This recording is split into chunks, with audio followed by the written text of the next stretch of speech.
I looked at this today um,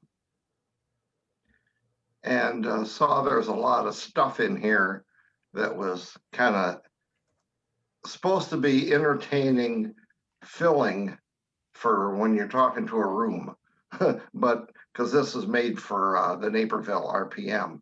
But I got 4 more of these or whatever. But I'll keep going here if I can figure out. I'm sitting here in the dark. Okay, so last time, basically, we talked about the concept of the layout, how I was going to build it in stages, construction of the layout, basically. And just as a reminder, this is the Evans St. L Story City branch, came off at Minerva Junction, just north of Marshalltown. Last time I talked about Story City. Then we talked about the curve that I built between Story City where it crosses the Skunk River there. And now this time we'll look at Roland. So if we look at the way the layout is the footprint of the layout, we've done Story City and the curve, and now we're going to talk about Roland, or most of Roland, I see. Okay, the reason that I built this whole branch line was basically this photo we're looking at here. That hump really intrigued me, where you can see the engine is pushing back some cars. There's a guy down there waving his arms because that elevator is right at the end of the track. You can see they're on their way back from Story City. They left their caboose and a car from Story City on the main. There are other cars over here. There's a siding that runs along the north side of the trucks, and there's still some cars on there. A reefer that might have been loaded there at the poultry processing plant. That would be the white one off to the side. So this is basically the town. And what's interesting is I thought there was a hump there, but after much deliberation, if we can see my mouse here, you can see that hill continues over here. So this one went straight across like so, this ridge. And the railroad actually dug out and so the main line and the siding could be flat, but they didn't go all the way to where that spur track is, probably because the buildings were already there. Well, probably, or maybe not. I don't know. I don't go back that far. But anyway, my first visit to Roland in recent years was in 2015. And that white building there would be the white building we just saw in the last fall. That still survives. And there's this elevator there. So I started taking a bunch of pictures and measurements, thinking I was going to have to build it. But then we went over to the library, and they had a book on the town. And this tells you everything you'd ever want to know to build that elevator. But the best part of it is that elevator wasn't built until 1956, and I'm modeling 1948 to 1950. So I don't have to bother with this. This one, though, is across the tracks. This is Farmers Co-op, and this one here I will need to build. So here's I never draw, a lot of guys like to draw CAD drawings or other kind of quality drawings, scale drawings. I don't do that. I draw basically to scale for real. So, I learned doing this a long time ago to be able to get big sheets of cardboard at work. It was easy to lay things out when I was working weekends or nights, and it used my company time wisely. But nowadays, being retired, I don't have that benefit anymore, and I have to use my own time. But here you can see the peninsula that I'm going to build and kind of laying that out. And you can see I've got some tracks drawn for Roland and the curve that comes around that'll go to Zeering, which would be on that plain part on the right. There's a whole bunch of photos here that I'll go through rather quickly. Show me how I laid out everything that I wanted to build. making sure I had room for the structures that I wanted to make, and they had a proper car spacing for each one of those. You can see here that the elevator and the annex, I've got 2 car spots there. So I want to make sure that part of that hump siding is flat. Hagelin Produce gets a car. The stock pens will get a car. Moving on further down, you can see where the coal sheds are up on the hump, and the other stuff on the north side on that siding. And really, what you need to be able to do all this stuff halfway accurately is you need to have station maps, Sanborn maps, and lots of photographs. That's the tough part, but that's the fun part in collecting that stuff too. And this would be the west end of town. I'm using codes 55 track, and there's no ready-made switches. I had some people I commissioned to make some fast tracks turnouts for me. I had 2 fellows do it. One was reasonable and one was dirt cheap. This shows the whole town as I'm getting ready to transfer it over to the actual bench work. So now the trick comes in as in matching I drew on the cardboard to the actual site. You know, I build everything in these bases and then slide them in on the railroad when I'm done. I much prefer to do this work sitting at a table rather than standing. Here I'm trying to kind of make that hump. I'm using some ceiling tile that I've cut up and stacked and shimming it with some cork for that track that goes up in the air. You can see I got a sure foam tool there to form the ceiling tile and water to keep down the dust. This is a little closer look at doing just that. Here's a photo kind of showing how I'm trying to match up the height of that hump track compared to the main line, you know, using the prototype as a guide. First building I will talk about is well, there are actually 2. The C.B. Johnson Grain Company. There's an old kind of unique elevator that's behind the locomotive on the right, and then the new elevator is kind of lost in the steam over on the left.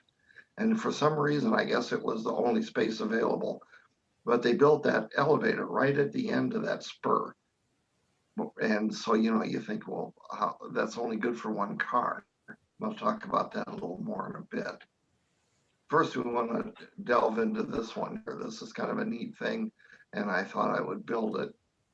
Here you can see I'm trying to match it up to the footprint that I made on the cardboard. At first, I painted this with gray and tans, lacquer or enamels, and then painted it with AK Interactive's what they call a worn surface. And then I went over that with polyS, or it could have been polyS, but an acrylic paint. And then you wet that acrylic, and then I use sandpaper to kind of give it that worn effect. But I think I overdid the worn effect. You know, so here I am looking at it a little closer and saying, this is too much.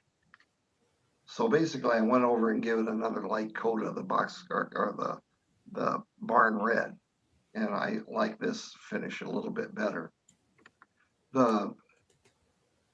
Basically the roofing that's on the roof and on the elevator, the grain leg tower, is stuff that I picked up over at Trainfest. There's all these little cottage industry people that show up over at Trainfest, and they've got all the good stuff.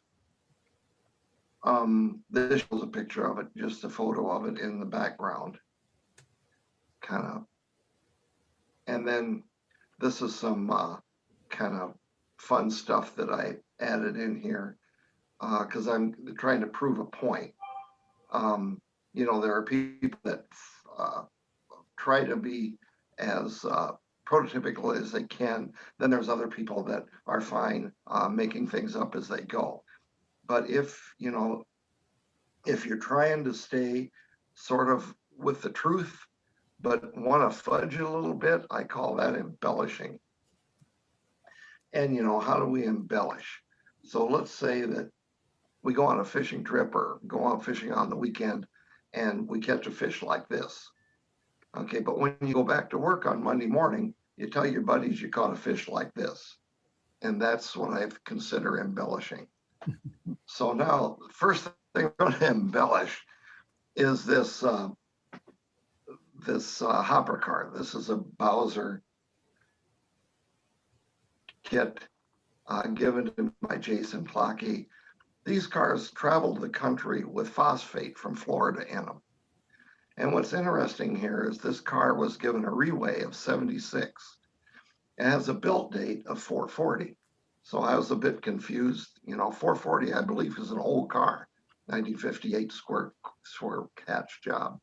So I get a hold of John Golden, who knows about the Southeastern railroads. And he sent me a bunch of photos. And here's one, a phosphate car. It's new, 12 of 63. So who would have thunk they would be buying cars like this in the 60s? But it's the truth. You can tell by the trucks, it's got roller bearing trucks under the thing, 100-ton roller bearing trucks. And I thought, boy, I'm screwed. I can't use that car. And here's a photo from right here in Mason City.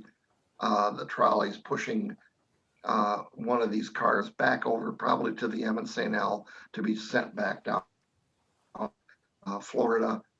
Came from a fertilizer dealer over in Emory on the trolley. But then I go back again and I look and it says built for a 40. So I said, aha, I'm going to keep that and just reweigh the car more in line with my time period. And then more for the embellishment. This talks about, let me go through here. I haven't looked at this. I'm sorry, I didn't pay attention as much as I should have. But anyway, they built this annex onto the elevator. This will all fall into place here as we go on. They built this elevator in 1949. They decided to add that annex. So I put that annex on when I used it. And then in 53, they decided to add this fertilizer business they built back behind it. That and we'll talk about that a little later on. But my thought was that being as I had built this elevator and Johnson had built the new elevator across the tracks, that what if they would have taken this elevator and rented it or sold it to the co-op to use for fertilizer, to see if they really wanted to spend the money, build their own fertilizer place. And so we'll start out by, if you look at the stone foundation, I replaced one section of it with some more modern block foundation. This shows a screw or an auger for unloading cement at a local ready mix.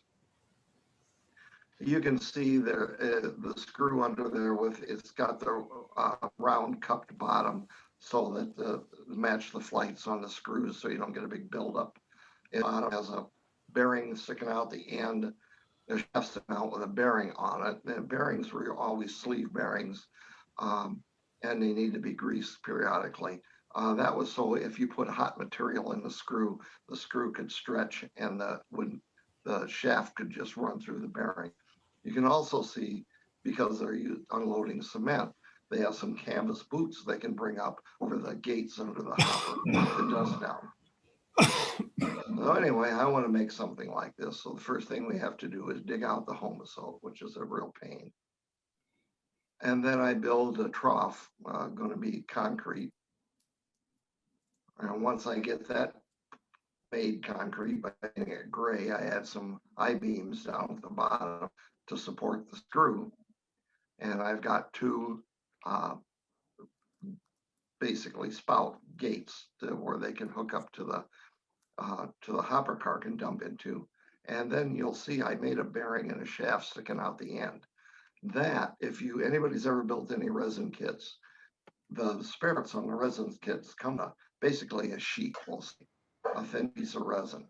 And half or more of the parts that are on there, you have no idea what the hell they're for.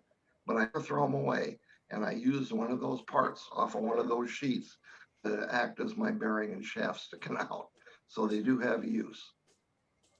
So here's what that looks like. So we're going to have an auger, or is a screw or an auger that'll run under the building to the leg in the back, and then that'll dump it into different compartments inside the building so that they can mix it for the proper mixes that they want to do.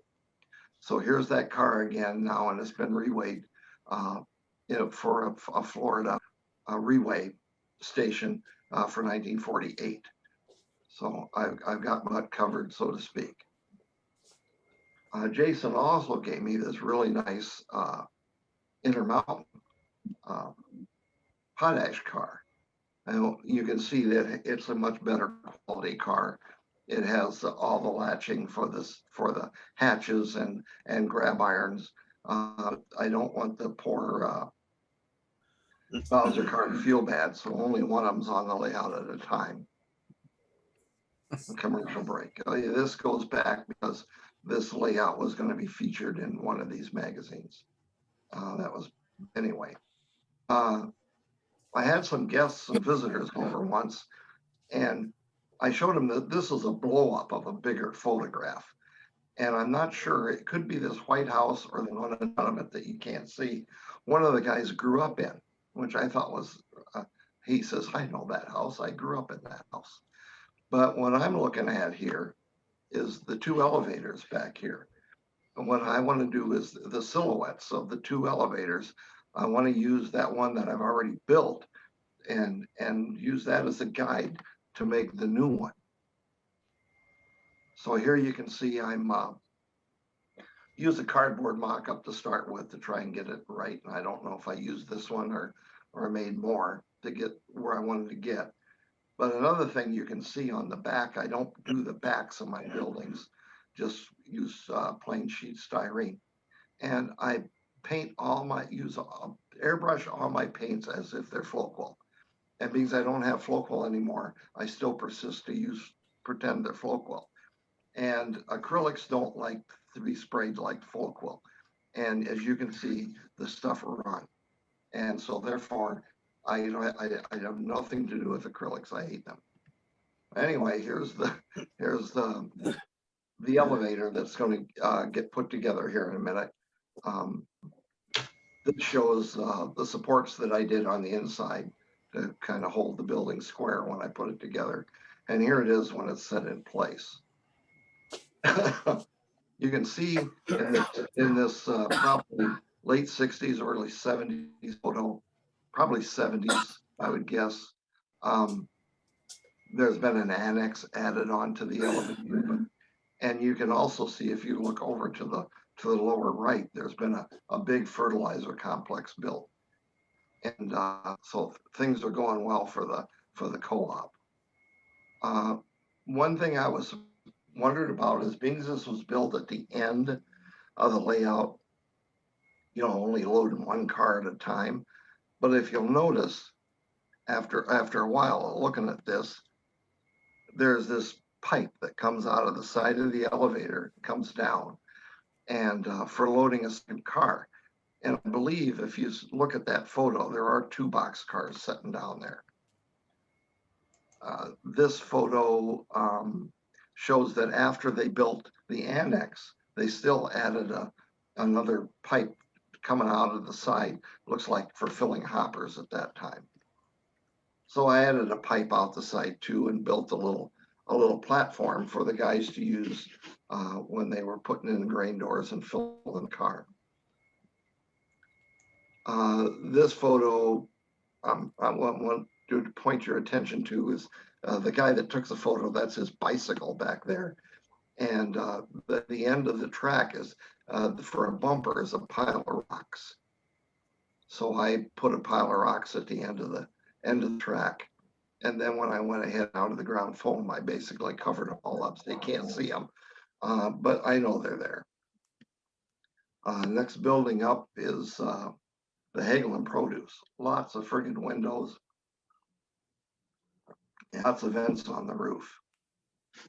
This place, I'm not sure exactly what all they did. I need to go back to the library there and read about this place. They process chickens. I think they raise chickens. They may have incubated them and raised chicks. Anyway, it has to do with chickens. So here's the building as it stands today, or when I took this picture, probably in 2015. But I was down there just recently, and it still looks like this. But somehow I got the impression there were two doors on the side of this building. So when I went to lay out the building, I decided that I would put two doors in the end of the building, space for 40-foot cars. So that's what I'm laying out here. This would be the end by the street. Here's basically all four sides. This is the building before I put the roof on. And then here it is with the roof and the platform on the end by where the street goes, and a couple other details on the thing. But then I found this picture. This is from Bing. Their Bing, whatever they call it's not Bing Earth, but whatever it is. But you can see there's a door that's centered, just like they're not off center, just like there was in that original picture. And what could be another door down by the two windows where I got the idea for the two doors in the first place. So what I had to do was take my Dremel tool and put a blade in it and cut out all the window areas that were in the original end. I took a piece of 10 thousandths styrene and put new doors and windows in that, and then laminated that to the rest of the building to get doors more in the position where they should be. I was short one window because I managed to damage some, so I'm waiting for new windows before I do this trip up to St. Paul to get some more windows. I hate buildings that truncate into the backdrop. You know, a building of this depth is better than just what they call them, the things that just go against the wall. I forget. Anyway, so I took this picture from Google Earth Street View, and I thought, well, I'll put that on there to extend that building. And so I do that, and I use just some pencils, colored pencils, to try and fill in the windows and make it look like there's still windows in it, and touch things up a little bit with some craft paint to kind of blend everything together. But it kind of sticks out too far, you know, it looks kind of funny at different angles, but it's still better than having nothing there. On the other side, I kind of rearranged that. This side isn't near as long as the other side of the building. So I kind of rearranged what I was doing, skewered it a little more. And then when I put it on, I ended up getting it crooked anyway. But now more embellishments or poor assumption. And it was definitely a poor assumption.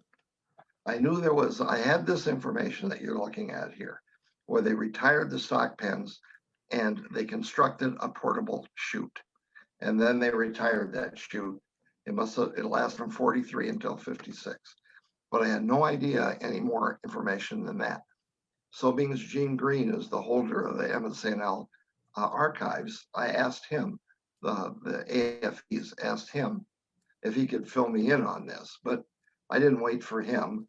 I went ahead and built it anyway. This is a drawing that shows from the evaluations system the size of the unit that was there. You can see off to the side, it's in pretty bad shape.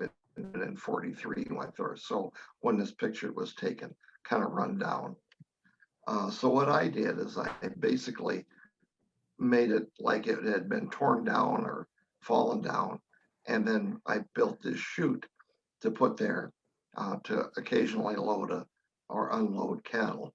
And we'll get into that a little more. But where I'm screwed up, if anything, I think Doug Harding was helpful in giving me some different chutes.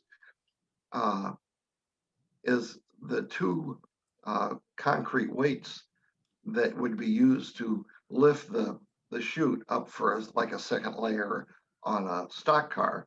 I have them on the inside of the posts, and they probably should be on the outside of the posts. But anyway, they're there anyway. But this is a whole bunch of stuff that then I got from Gene Green after I had done all this, that talks about the canning company of all people wanting to bring in carloads of feeder cattle.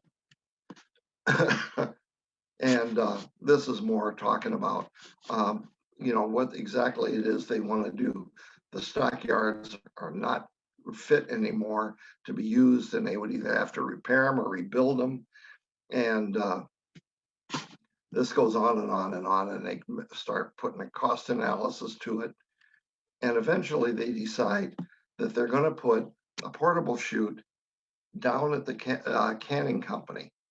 And they end up, after much debate, putting this chute 130 feet east of the canning company switch and building a 42-foot long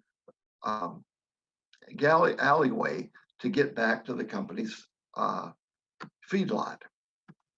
So now here's a photo of an old drawing of the area, and that's where I put my chute.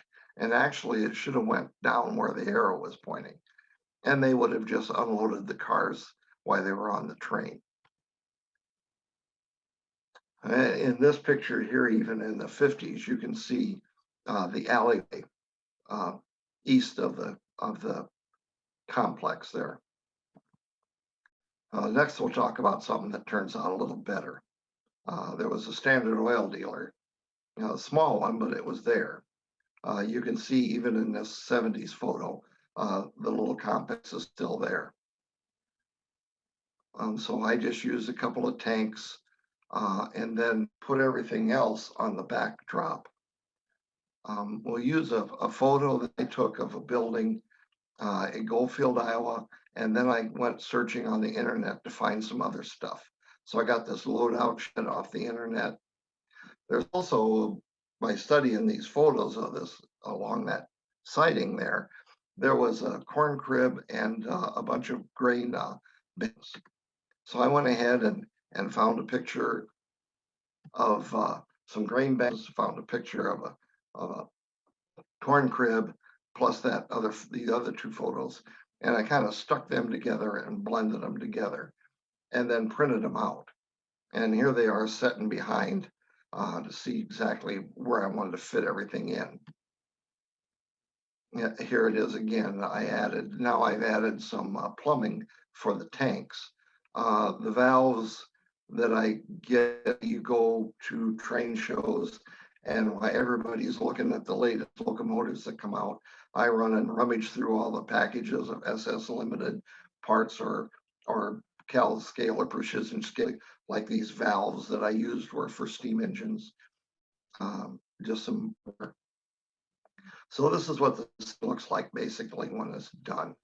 Got a couple of the Resin Car Works grain bins out there in front. That's what this is showing, I guess.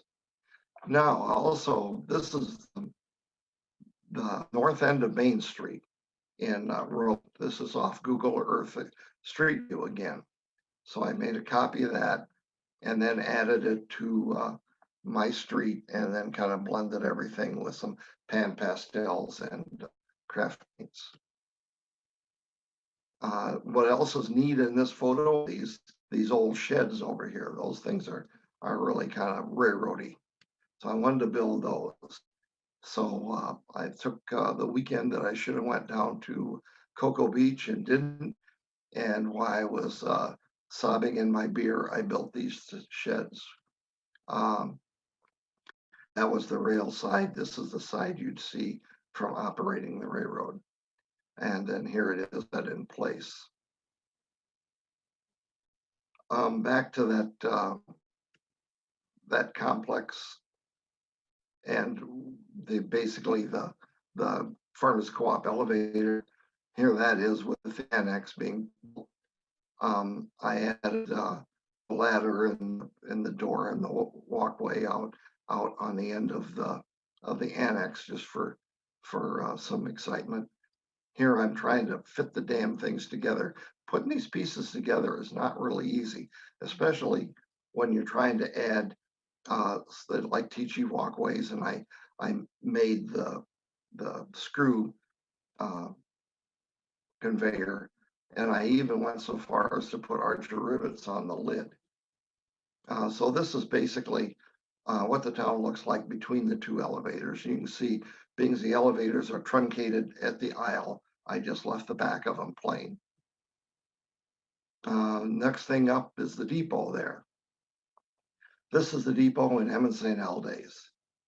Looks pretty decrepit, almost abandoned. This is the depot in Northwestern days.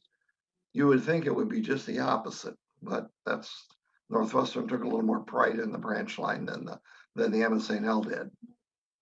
I hate building depots because generally they have no use as far as operations, and they have big windows, and that's a struggle for me. Here we are putting the thing together, and here it is semi-finished or roughed in from the track side, and here it is from the back side. Painted, basically track side again, and the back side. If I'd have known any better at the time, I suppose I could still do it. What Tom Johnson likes to do is take a sheet of plywood off the internet and sizes it down to HO size, and then cuts it out and pastes it on the windows. So that would look a whole lot better than what I did. Next is a base for a platform for the elevator. So I took a piece of black styrene, and I used masking tape for the base of the footprint where the depot goes, and then I put on some cinders and used some real wood stripping, dimensional lumber for on the outside of it, around the printer. Here I am trying to glue everything in place using just a regular full-strength Elmer's, it looks like. And I put in the telephone pole that was supposed to be there. I've added a shack for the section people and some kind of nice stacks of ties that I got over at Train Fest. Now I'm going to put down the grass. Okay, here's the grass. We're all ready to plant the depot. But then I usually like to go over the grass with a layer of ground foam, different textures of ground foam, different colors. But in my haste, I accidentally picked up my Scotch 77 spray adhesive instead of hairspray. You can see it's made quite a mess. So I looked at that for quite a while, and then off it all come. And then we have to do the whole procedure all over again. And so it ends up looking like this. And I put Scott's back in the cabinet, so there's no way I was going to make that mistake. I only use that Scotch stuff for that spray adhesive to put the backdrop on. Another photo of the depot with that tree and that piece of sewer pipe, whatever it is, laying there. Again, I'm picking up all of this stuff at these swap meets, and I have to have something to do with it. So a lot of this stuff has been taken out of the depot or replaced inside the depot. And I think Bob Gretlet, I might have got that baggage cart from him. They would no more passenger service. They didn't need that anymore. The only thing back here they use nowadays would be the burning barrel and they got a sledgehammer there for busting up the chunks of coal to use in the furnace inside. There's a couple of just some comparison photos. Now the train is westbound here, getting ready to leave town. And this is looking at the tracks as they head off to Story City. Now, another thing, what sticks out in this photo is the damn plaid curtains. When we, before I built the railroad, I had all the basement windows replaced. And my wife went out and got some curtains to hang in the windows. They're nice blue plaid. But they look terrible in these pictures, and I have a hell of a time trying to get rid of them if I want to have the picture for something worthwhile. So finally here, about within the last month, we found some plain light blue curtains on Amazon. So now there is a plain light blue curtain hanging up. Here I've added everything in place. I've added a piece of hardboard along there to act as a fascia, cover up everything that's underneath. Here everything is painted. Looks a little more clean now. These are some pictures that were taken by Paul Nelson, who's the guy that lived down here in Roland. That was his bicycle in the other photo. This was taken in probably, I think, in late 60s, early 70s. You can see why they must have fixed up the depot. Look at all of the grain cars to be loaded at the elevator there. And then here's a photo of them shoving more grain cars down to Johnson's elevator. And they also have all of that anhydrous for that new fertilizer complex that's been built right behind the engine. They also kept one interesting in the first after the merger, the Northwestern kept the M&L engines on the M&L property. So here you see, we've seen RS1s. Now you see a Jeep 9, and here's a Jeep 9M at there. And that is the end, all done. And if there's any questions, I would answer them. Very good. Thanks, Clark. Hey, I got through that pretty fast. Good for me. Yeah, good work. I can go have supper now. I've been busy today. But anyway, yeah, if there's anybody has any questions, I can zip back through pictures easily here. If anybody needs anything or not. This very, very nice job of the whole recreation. Yeah.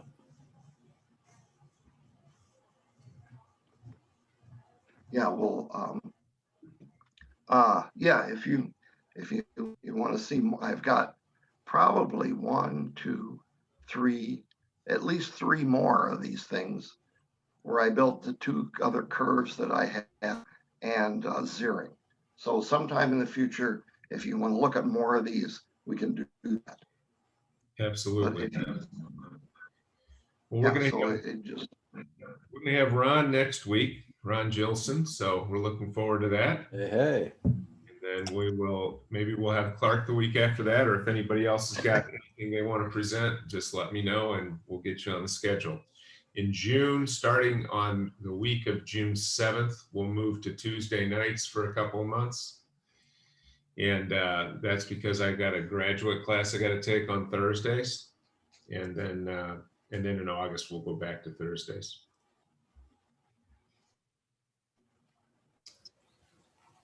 So. Okay, so I guess I can, there, we're gone. I'm gone. Yeah, great job. I love those photos where you juxtapose the prototype photo with your model. That's really well done. You know, you can't, because of the size of everything, you can't get the exact angle, but sure. You know, you can come close. I would like it better at it, but that's the way that goes. I only, have limited talent when it comes to this kind of stuff. I have a camera I could use probably. I have a cell phone camera, but it's a cheap cell phone. My wife has a better one. I could probably, because, the newer ones they have pretty good depth of field. Oh, yeah. And That's what I want to talk her into letting me have her old camera and her old phone and hand her a fancy new one so I can use that better camera on the new one.